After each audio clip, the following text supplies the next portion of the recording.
we haven't seen enough to really determine. I really don't think we know much about what the Bucks offense is going to look like. I think we know it's not going to be super ball dominant from some of these star players. They're going to use everyone. None of this matters. Giannis signed the extension. Whoa! So that's pretty I was like, look at Jordan's face. Something must have happened. My goodness. So breaking news here, everyone. Giannis tweeted it first, and I G'd it. Milwaukee, let's get it. Bucks in 6 extended. And I think the three of us saw it. I don't know if Adam even saw that. While Adam was talking, this was put in the Discord.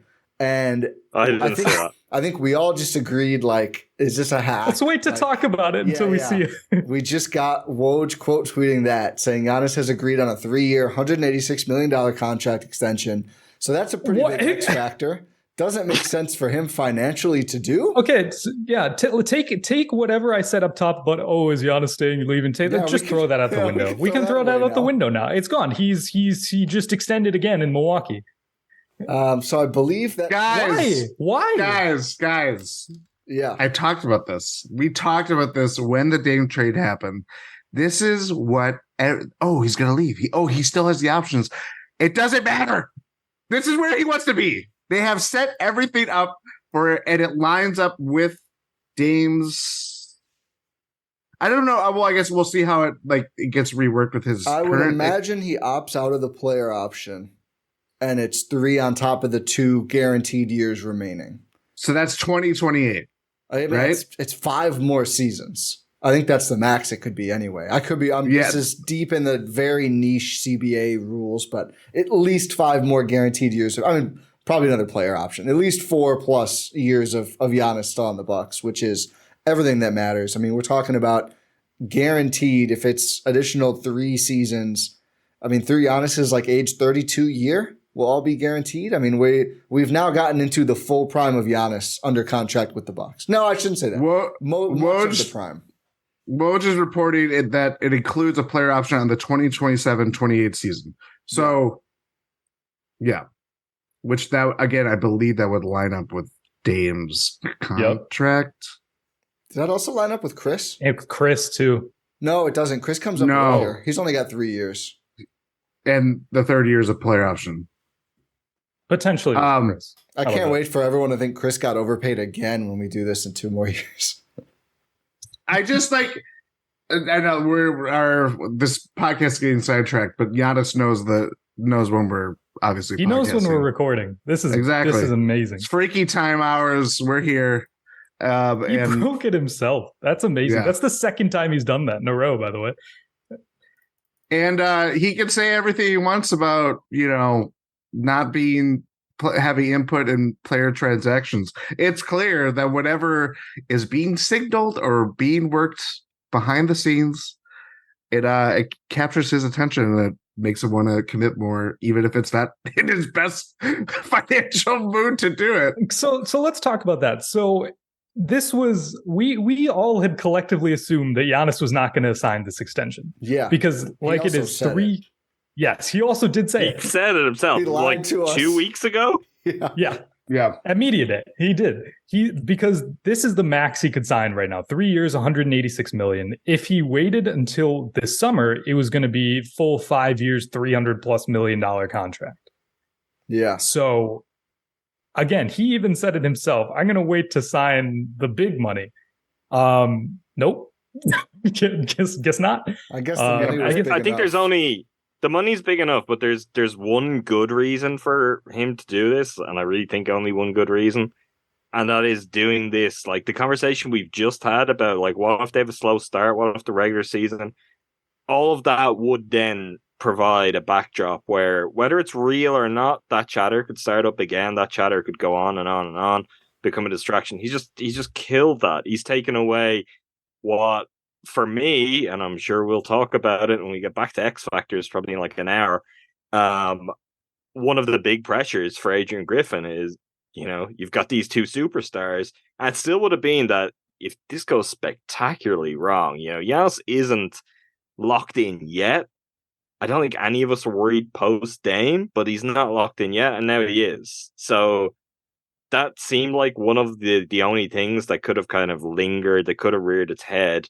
If this is just a tougher adjustment all around, if things don't kind of work out, maybe he just said, Steve of the season, what's best for us to go and win and do whatever it takes to win this year?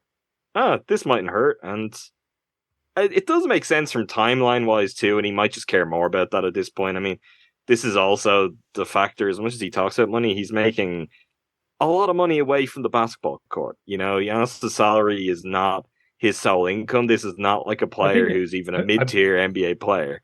I believe it was reported that he makes around $50 million per year in endorsements. Kyle, turn on the TikTok cam. There's a storm brewing in Milwaukee. Why would Mark Lasry sell? Why would that happen? That was the worst Bill Simmons. I don't even care. You usually do a better Bill Simmons. I was just saying, you made him a newsie. Good. Also, can I point out something hilarious? Is I'm just scrolling through my timeline and I'm looking through tweets that happened around the same time. The last Bucks tweet happened 4 minutes ago, around when this time dropped. Update: due to an unplanned power outage, we are unable to host tonight's rally stop at Pick and Save. Perfect. Rip to the rally stop. What can anybody? Let me just say this. Does anybody think it's a coincidence Terry Stotts leaves? Oh my goodness. Giannis extends. I was gonna say, I guess Giannis and the Bucks overcame the Terry Stotts disaster of 2023. Yeah. God, oh my God, what could have happened to this Bucks team if Terry stayed? Dude, I will say, I think he signed this purely to line up with Dame. Yeah, it makes sense. Oh, 100%. But he could have just done that next year. I agree with Adam. I think it is like let's take he put the pressure on. The Bucks came through, and then he said let's ratchet it down a little bit now. It's a good faith. It's a good faith, goodwill gesture more than anything. I mean, it wasn't a monetary thing, but he also, even though we're talking about stupid money right now. Yeah. Say that, what is it, 3 years, 162 million a year average. Yeah. And we're like, don't sign that. That's bad. It's true though. Like, as I go out of focus again. It is funny. It is funny. It is good to put it in perspective. Hey, I think Giannis deserves all of it and more. Of course. The lower amount, the higher amount, whatever. I think, he shouldn't have to. I don't know if Giannis really drinks. I don't think he's ever going to have to buy a beer anywhere in Wisconsin ever again. That's for sure. Whatever else Giannis would want to be consuming. What an awesome thing to happen on the eve of the season. I will say we have more of these. Like, last time the Bucks traded for a star point guard, how'd that year end? Last time Giannis signed an extension before the season, how did that year end? I do think it's just rules. Giannis is just the best. I mean, he meant everything he said. I mean, he couldn't possibly have proven that anymore with how many times now he's come out and said, like, I don't want to leave. I want to play here forever. I just want them to try. And to do this is like even more than just saying that. It's like literally putting his money where his mouth has been in all these interviews since then. Man. I agree with that, but I also would say let's not pretend that this was a low bar to get to this point. Like, the Bucks then got Damian Lillard. Yeah. It's like, yeah, of course. In terms of, there are a very small number of trades that they probably could have got that he's just like, that answers my question for this year and the next year and the next year. Let's sign an extension. Like, I do think it being pushed to that extent is what does this. And that's not even something that's easy. Like, we've seen even today as we record this, another article has come out kind of detailing the process. Like, a lot of luck goes into that. This one just came together for the Bucks, as I think you remarked on Ty as well. Some luck that a previous deal that could have brought them Bradley Beal that didn't come together. Yeah. So they're able to get this one. But it is like, sure, he means everything he says, but he was really ratcheting up the pressure. John Horst has admitted, as much as John Horst ever would, and John Horst being like, it's a tiny factor. Yeah. I would take as being like, it's more than a tiny factor. If John Horst will even admit it's any factor, he was probably thinking about it quite a lot. But when you get Damian Lillard, like, that's such a big swing. This may not be smart for him, but it's certainly good news for the Bucks and good news for Bucks fans.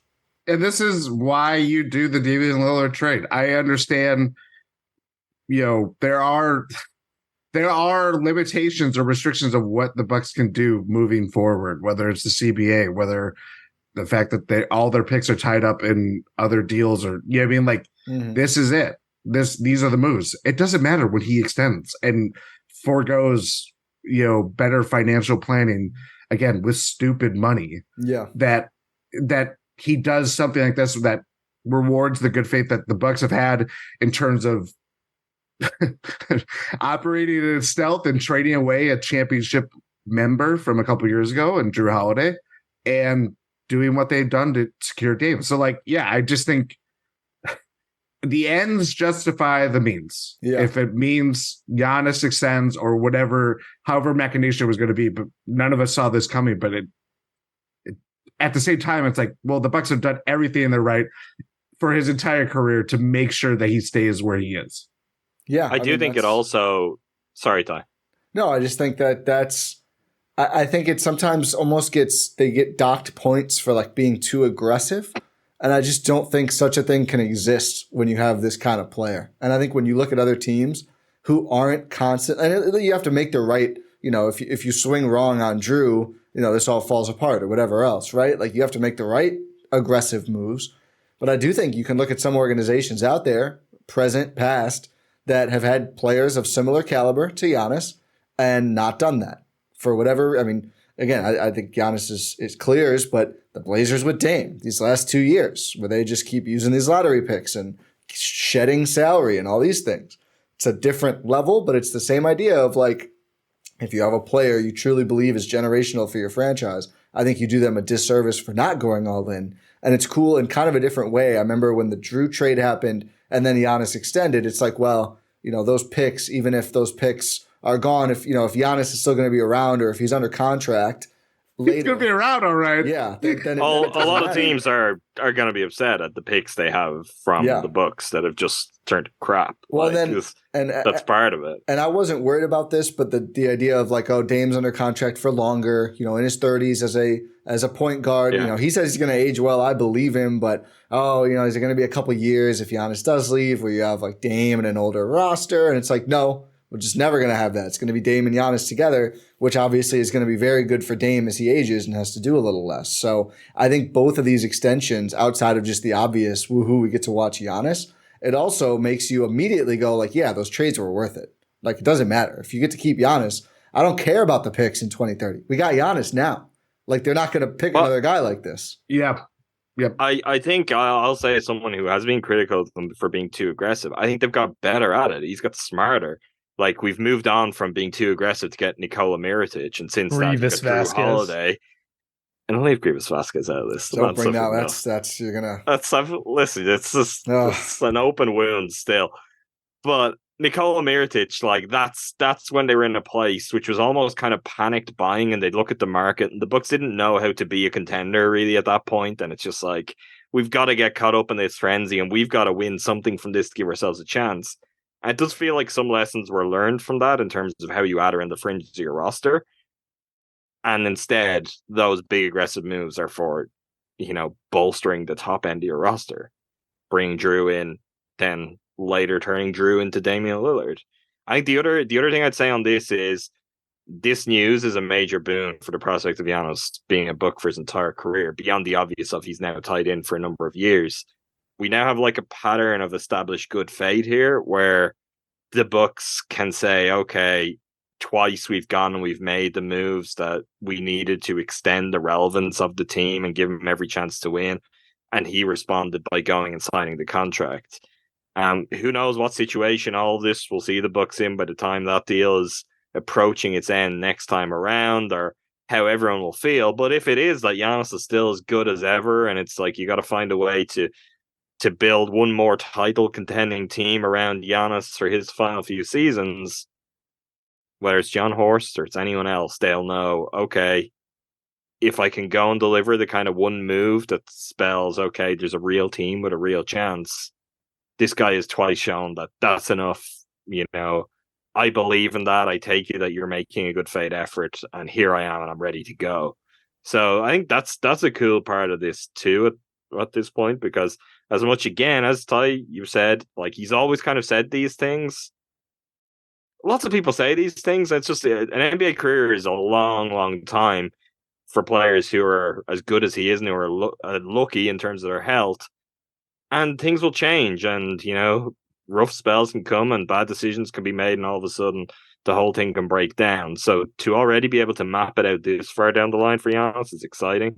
But I do think even beyond that, this is news that I think sets a template for what really could be even his next deal. If the Bucks can just keep this show on the road, keep being good, hopefully get another championship between now and then Giannis could be the lifetime Buck that he originally, as a pretty young and maybe naive NBA player, kind of set out there as what he wanted his career to look like. Yeah, I mean, I think... Take that, Windy. Yeah, I think even 15 years under contract is what he's signed up for now. 5 years plus 10 to go. I mean, how many Bucks legends played for that long with the Bucks? He's already played more games than anybody else in franchise history. Yeah, so literally no one then by that measure. I mean, a lot of the most legendary players in franchise history where it was only either they didn't play very long overall or it was just part of their 7-8 year spells generally. Like this has not been, and if there was anyone close to it, I'm really, in terms of longevity, I'm trying to think, and I can't come up with anyone off the top of my head. If you can. I'm trying to think, is there anyone who just would not have been star level, who's even stuck around a long time? They just haven't had a lot of those kind of guys. Dan Gadzarich. In that kind of way, though, like a Nick Collison kind of way, there isn't even, the Bucks haven't had figures like that. Ersan is probably the closest comparison to like a Nick Collison in terms of just this recurring Bucks figure 100%. A lot of games. Thanasis is trying to stake his claim there. You have to play games. That's a minor thing to discuss. But no, it is. Sorry, Ron. One quick thing. I do think, to your point, that they've made better moves.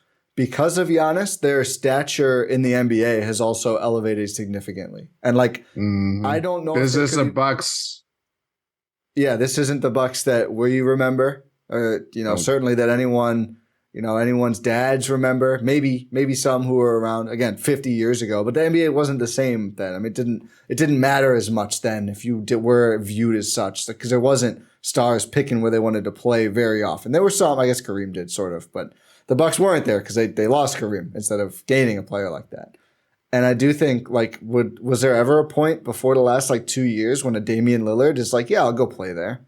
Probably not. No, and the 2 years is right, because we can give Giannis and we can give Chris and Brooke and we can give out credit like that, but it's the fact that they won the championship. Because I still think if the Bucks are the perennial contender, but they're falling short every year, Damian Lillard might feel a little bit differently about going to Milwaukee as opposed to this team's good enough to be in the mix every year. And I have seen them win a championship recently.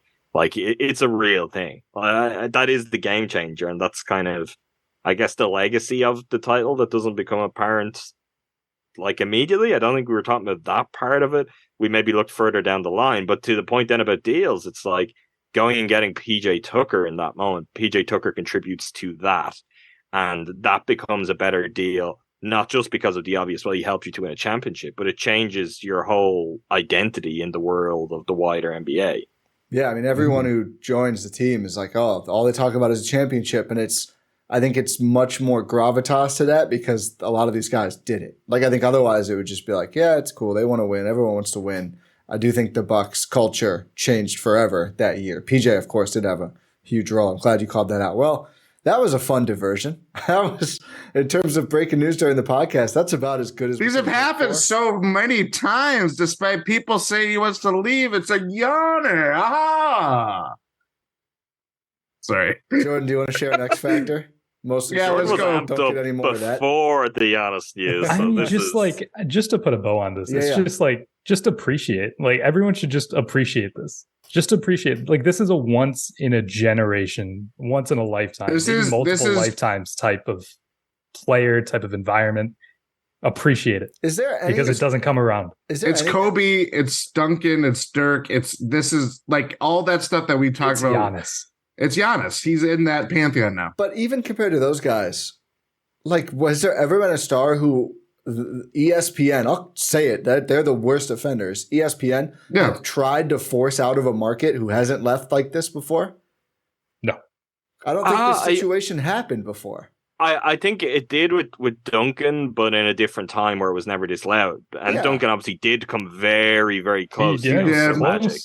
It's maybe somewhat to Dirk. Doc's fault, yeah. Like, Kobe, obviously it never happened because he was with the Lakers. He also came close to he did come close. But there wasn't a media empire like he's got to get out of there. Media landscape is different, though. It is. Very, but also, very. And the way the NBA is covered is a lot different. But I just think there's I think the thing about this is that no one understands, like, how the NBA has talked about. This is going to be a side tangent.